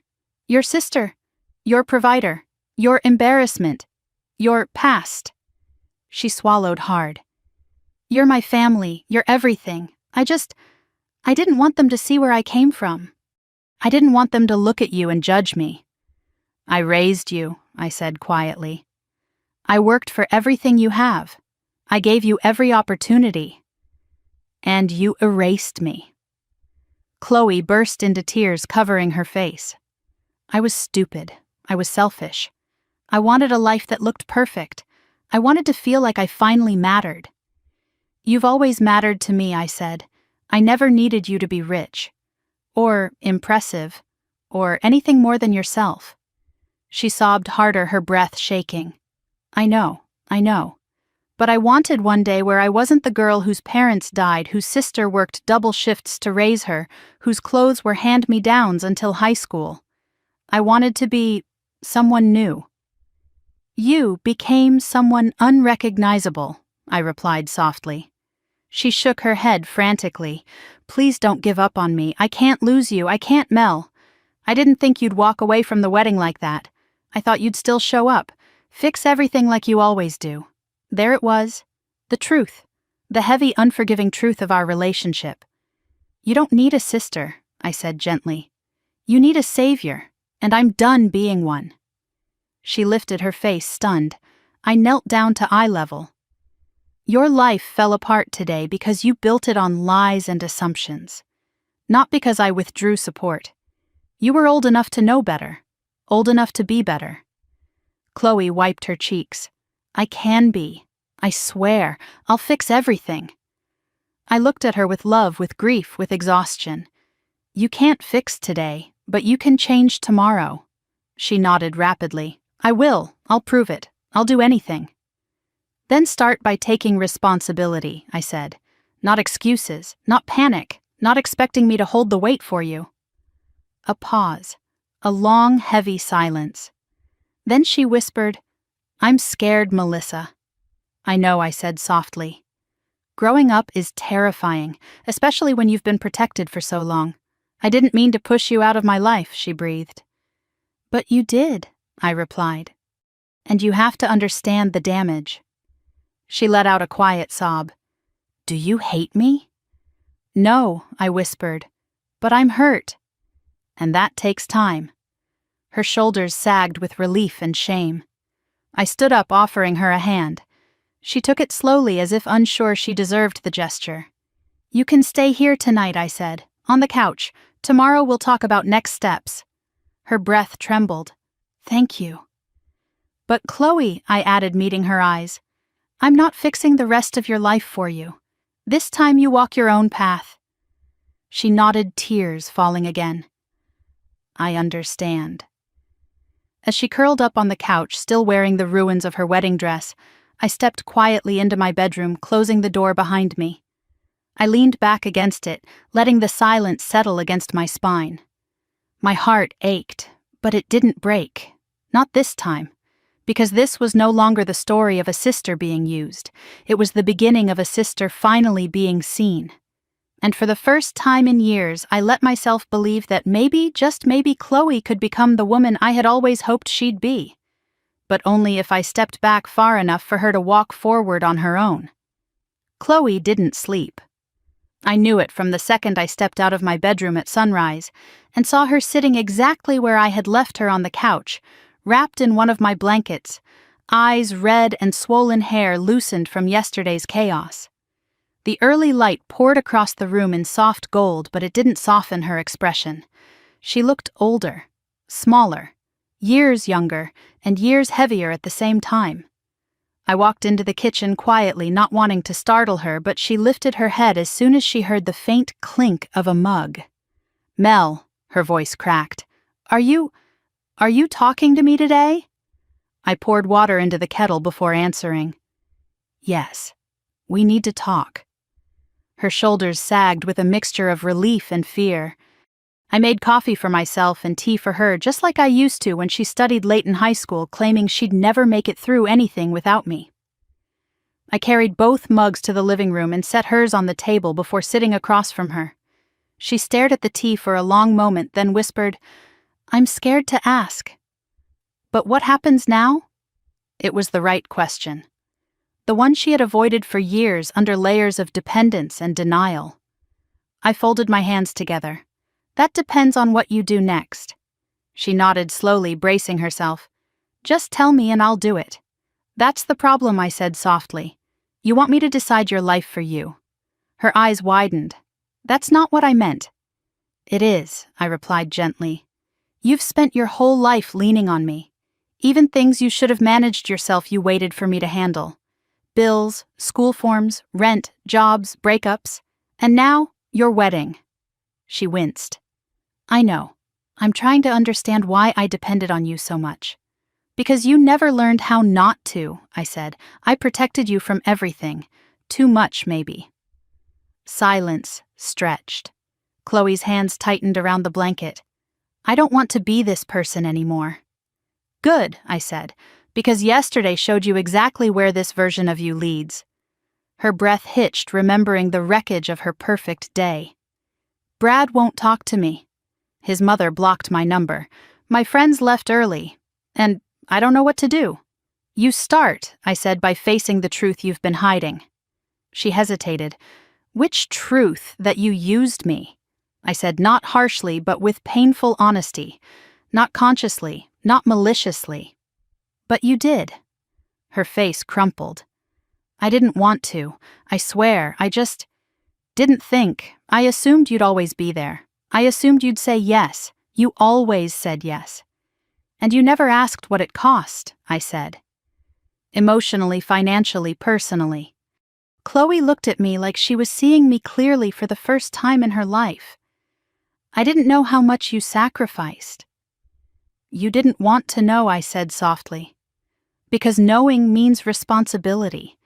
And you were terrified of being responsible for someone else's pain. Her breath quivered. You're right. I leaned back and exhaled. All right. Then here is the truth you need to hear now. She braced herself again, hands trembling. I'm stepping back, I said. Not from you, not forever, but from the role I've played in your life. She blinked rapidly, confusion flickering. What does that mean? It means I said you take ownership of your life from this point forward. Your debts, your decisions, your relationships, your recovery from yesterday. I will not fix it for you. She looked like she'd been hit in the chest. So, I'm on my own. No, I said firmly. You're not alone. But there's a difference between support and saving. I will support you. I will not save you. Tears spilled over her cheeks. I don't know if I can do this. Yes, I said gently, you can. You're strong, Chloe. You just never used that strength because I kept lifting things for you. She wiped her face with the back of her hand. I want to try. I want to be better. I want to earn your trust again. Then start with honesty, I said. Honesty with me. Honesty with yourself. Honesty with the world you're about to rebuild. She nodded vigorously. I will, I promise. I studied her for a long moment. There was sincerity in her eyes, but sincerity isn't transformation. It's the door to it, not the path. I need to tell you something else, she said suddenly, her voice timid. About the sign. I felt tension coil in my chest. Go on. She swallowed. It wasn't originally my idea. The wording was suggested by Constance. She said it was a protective measure. She told me brides often put up signs to control family chaos. She made it sound elegant, normal. And you didn't question it, I did, she whispered. For a second. But I hated how she looked at me when I hesitated. Like I was uncultured. Like I didn't understand etiquette. She said if I wanted to be part of Brad's world, I had to cut off old baggage. Old baggage. My jaw tightened. That's what she called me. Chloe nodded miserably. I never repeated it because I knew how awful it was. But I let her plant that idea. I let her make me think distancing myself from you was necessary. And you were willing to go along with that, I asked. She burst into tears again. I didn't want to lose him, or his family. I thought, if I proved I didn't need you, they'd accept me. I closed my eyes briefly, absorbing the admission. It was ugly, it was heartbreaking, but it was also honest. Chloe, I said, opening my eyes, if someone only accepts you when you hurt the people who love you, that's not a family. That's a trap. She nodded desperately. I know that now. I see it. I swear I do. Then don't let them break you further, I said. You're better than who you were yesterday. She inhaled shakily. I want to be. Good, I said softly. Then the next steps are yours to choose. She hesitated. Can I stay with you for a while, just until I get myself together? Yes, I answered, but with limits. A little while. You'll help with bills, groceries, responsibilities. We'll set boundaries. She nodded quickly. Anything. I'll do anything. A small silence fell, but this one felt different, less sharp, less wounded, more like the slow settling of dust after something heavy collapses. Chloe shifted on the couch. Mel, what did people say after I left? Did anyone blame you? No, I said. Most people didn't know what happened.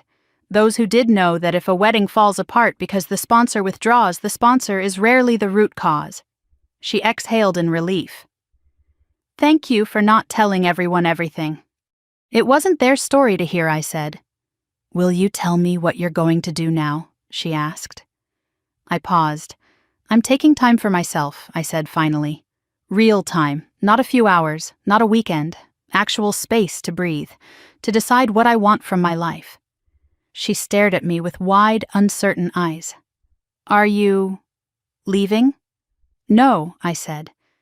But I won't be your shadow anymore. Or your safety net.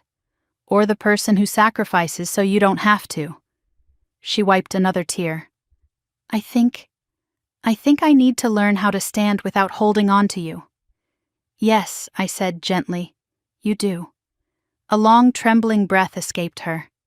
Mel, she whispered. Can you ever forgive me? I already am, I said softly. But forgiveness doesn't erase consequences, and it doesn't rebuild trust overnight. This will be work for both of us. She nodded, accepting it. Outside the window, morning fully bloomed, soft light spilling over rooftops, the sound of people beginning their day, the smell of bakery bread drifting faintly through the air. A new beginning. Not the one Chloe had planned, not the one I had expected, but maybe the one we both needed. Come on, I said, rising to my feet. Let's get you cleaned up. Then we'll make a plan. Her relief was palpable. Thank you, she whispered. For what? For not giving up on me. I didn't answer right away. I simply reached out, brushed a loose strand of hair from her face, and turned toward the hallway. In the quiet that followed, I realized something with startling clarity. Yesterday was the day Chloe's world fell apart. But today was the day she began to build one that was real. And I finally began reclaiming my own. Chloe stayed with me for the first few days in a quiet haze, moving gently through my apartment like someone afraid to touch anything. She washed the dishes without being asked. She folded blankets. She cleaned the stovetop twice, even though it didn't need it. It was her way of trying to be useful, trying to shrink the space her chaos had taken up. But usefulness wasn't what I needed from her. Honesty was. Growth was. And those things don't happen when someone is tiptoeing. On the third morning, I found her sitting at the kitchen table with a notebook. Her hair was tied back, her face free of makeup, her wedding ring lying on the table beside her, as if it were something fragile and foreign. I'm making a list, she said without looking up. For what? She hesitated. For fixing my life. I poured myself coffee and sat across from her. Let's hear it. She read slowly, almost shyly. 1. Find a job. 2. Pay off my credit card. 3. Apologize to people I hurt. 4. Get therapy. 5. Earn back your trust. Her voice cracked on the last line. Good, I said with a steady nod. Those are steps forward. She looked surprised. You think I can do it? I think you can, I said. But only if you stop trying to jump ahead. Chloe frowned softly. What do you mean you're trying to fix everything at once? I explained. People who try that usually end up fixing nothing. She swallowed. So where do I start? Start where you are, I said, not where you think you should already be. She nodded slowly, letting the words sink in. Progress began in small, imperfect pieces. And over the next weeks, that's exactly how it grew. Chloe found a job first, nothing glamorous, nothing in the world of luxury she had tried to chase. She took a receptionist position at a small dental office a few blocks away. The hours were steady. The pay wasn't high, but it was honest, and she earned every penny herself. The first night she came home exhausted, she collapsed on the couch. I didn't know being on your feet for 8 hours hurt this much, she groaned. I smiled faintly. Welcome to adulthood. She let out a tired laugh. I guess I deserved that. You did, I said. But I'm proud of you. Her eyes softened a mix of gratitude and grief. I don't remember the last time you said that. I ran a thumb along the rim of my mug. You haven't given me much chance lately. Chloe exhaled shakily. I want to change that. And slowly she did. She learned how to budget sitting with me at the dining table while I showed her how to track her expenses. She called the bank to arrange a payment plan on her debt. I sat across from her, not speaking for her, not handling the call, simply letting her do it. Her hands shook the whole time, but she did it. And I watched her become someone I hadn't seen since she was a girl, someone who could bend without breaking. But where growth happened, discomfort followed. About a month after the wedding disaster, Chloe came home with a manila envelope in her hands and fear in her eyes. "What's that?" I asked. "Papers," she said weakly, "from Brad's lawyers." My stomach tightened. "Let me see." She shook her head. "I need to handle it myself. You said so." She stepped into the kitchen, opened the envelope carefully, and unfolded several pages. I watched her eyes scan each line, her breath shallow and shaky. "He wants the ring back," she whispered. "And he wants repayment for half the engagement party expenses." I leaned against the counter. Most of those expenses were mine anyway. "But he doesn't know that," Chloe said bitterly. "He thinks I spent this imaginary family money I pretended to have." "Do the papers mention the wedding cost?" I asked. She shook her head. "No. I think he knows they can't claim any of it without admitting they lied too." "Good," I said carefully. "So what will you do?" She swallowed. "The ring goes back, and I'll write him a certified letter requesting the breakdown of his claimed expenses." I nodded. This was the right move, measured, legal, responsible. She pulled out her chair and sank into it. "I hurt him, and myself, and you, and everyone. I don't know how I became that person." "People don't become selfish overnight," I said. "It grows quietly each time someone takes instead of gives, each time someone chooses shame over truth." Chloe flinched, "And each time someone assumes someone else will clean up their mess." She closed her eyes. "I'm trying, Mel. I'm trying so hard." "I know," I said gently. And she was. But the past doesn't vanish easily. Several days later, Chloe and I were walking back from the grocery store when someone called her name sharply. "Chloe." We turned. Lila, her former maid of honor, stood on the sidewalk, arms crossed, expression unreadable. Chloe froze. "Lila." "Hi. I heard what happened," Lila said, stepping closer. "About the wedding, about Brad." Chloe nodded, eyes downcast. "Yeah, it was awful." Lila tilted her head. "You know, I don't think most people care that the wedding collapsed because of money. Weddings fall apart all the time. What people care about is how you treated Melissa." Chloe's breath hitched. "She raised you," Lila said softly. "Everyone knows it. Everyone knows she gave up everything for you. But you let Brad's family talk you into treating her like she was beneath you." Chloe let out a wounded sound. "I know. I regret it more than anything." Lila studied her for a long moment. Then she stepped closer, surprising both of us, and pulled Chloe into a brief embrace. "I'm glad you're trying," she whispered. "But you've got a long road back." Chloe nodded against her shoulder. "I know." Lila pulled back and gave me a small nod. I returned it. Then she walked away down the street. Chloe wiped her eyes. "I didn't expect anyone to forgive me." "Forgiveness isn't a door," I said. "It's a hallway." She sniffed. "How long is the hallway?" "As long as it needs to be," I replied. We walked the rest of the way home in silence, carrying groceries and unspoken truths between us. Weeks passed, and slowly the apartment shifted from tension to something gentler. One morning I found Chloe sitting at the table with a small stack of cash and a handwritten note. "What's this?" I asked.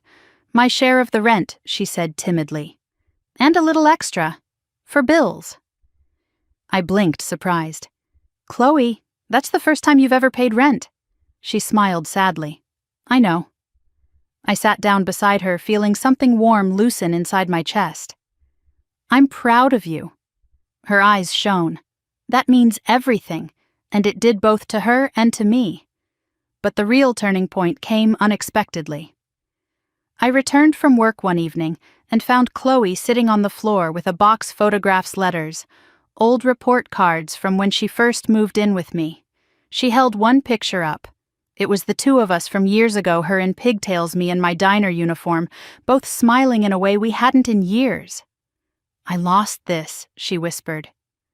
"I forgot who we were before I tried to become someone else." I knelt next to her. "You didn't lose it. You just looked away." She nodded slowly, tears slipping down her cheeks.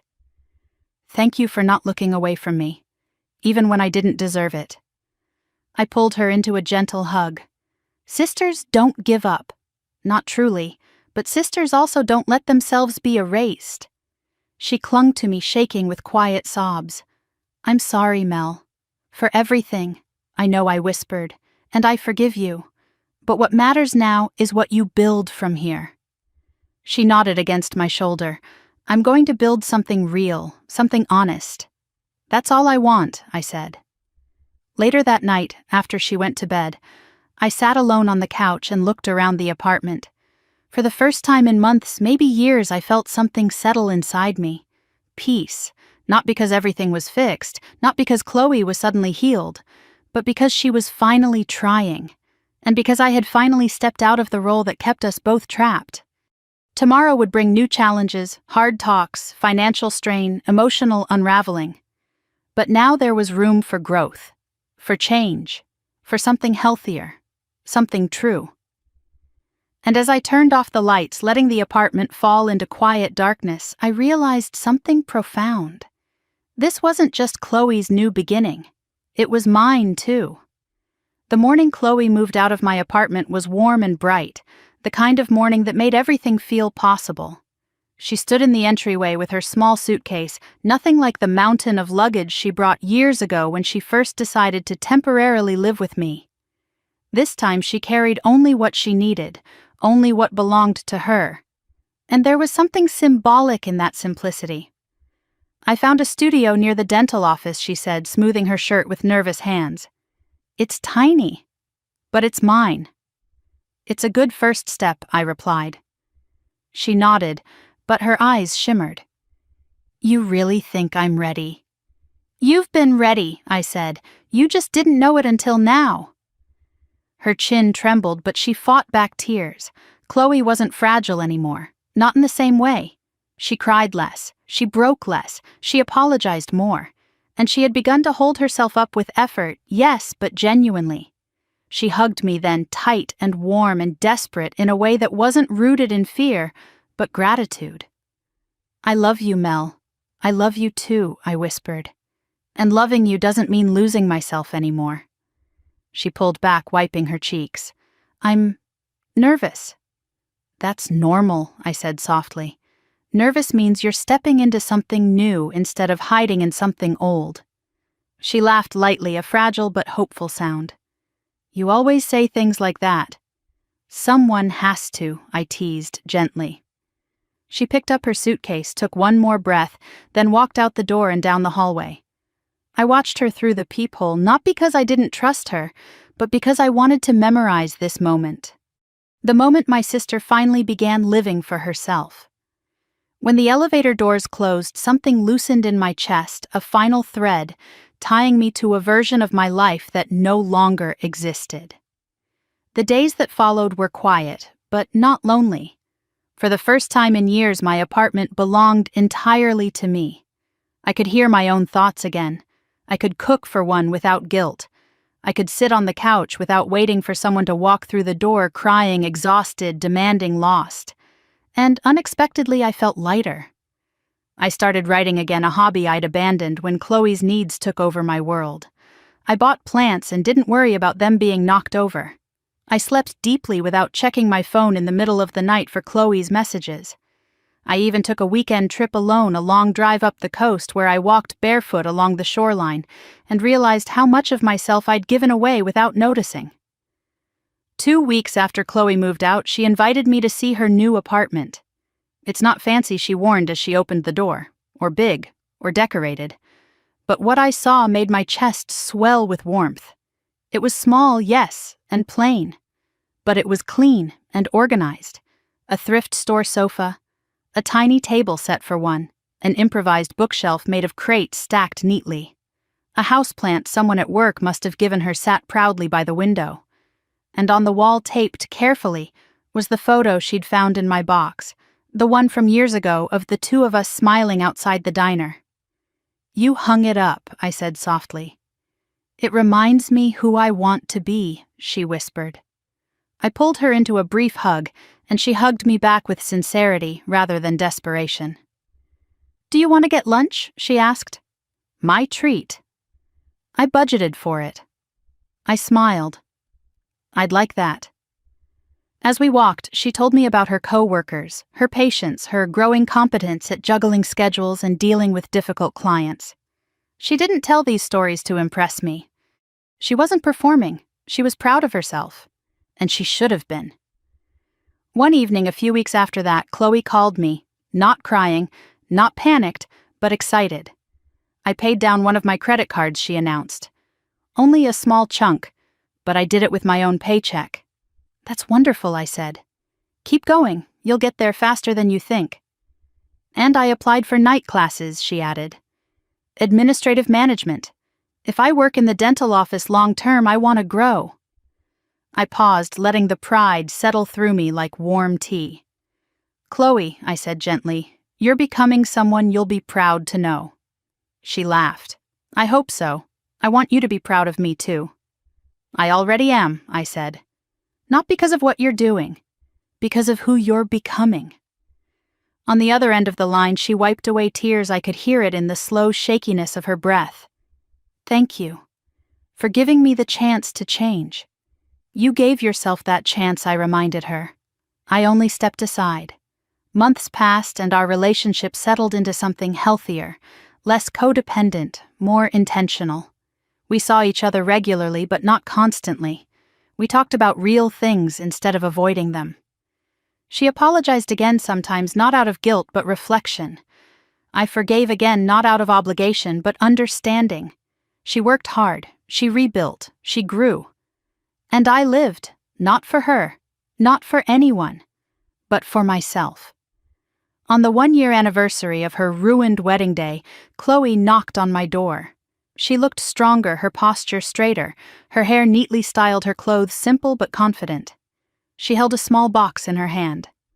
What's this? I asked. A thank you, she said. A real one. Inside was a keychain shaped like a lighthouse. Engraved on it were 4 simple words, for guiding me home. I blinked back tears. Chloe, she shook her head. You didn't fix me this time. You didn't rescue me. But you showed me the way back to myself. And that was more important. I pulled her into my arms this time without hesitation. You're allowed to fall, I whispered, but you're also capable of standing. She nodded against me. And now I know I can. We held each other for a long moment, the weight of the past year finally settling into something peaceful. That night after she left, I went out to the balcony. The sky was vast and dark and filled with stars, and the city hummed below like something alive and quietly triumphant. I thought of the girl I used to be, the girl who shouldered everything alone. I thought of the woman I had become, the woman who finally allowed herself to let go. And I thought of Chloe, the sister who lost herself and then found herself in the ruins. We weren't the same people anymore. We were something better. If you're listening to this story, I hope you take something with you. Forgiveness is powerful, but boundaries are too. And sometimes the bravest thing you can do for someone you love is step back far enough for them to walk forward. Thank you for staying with me through this long journey. If this story touched you or reminded you of someone in your own life, please take a moment to like the video, subscribe to the channel, and share your thoughts in the comments. I'd love to hear what you would have done in my place, and whether you believe people can truly change when given the chance. Until next time, take care of yourselves and the people you love.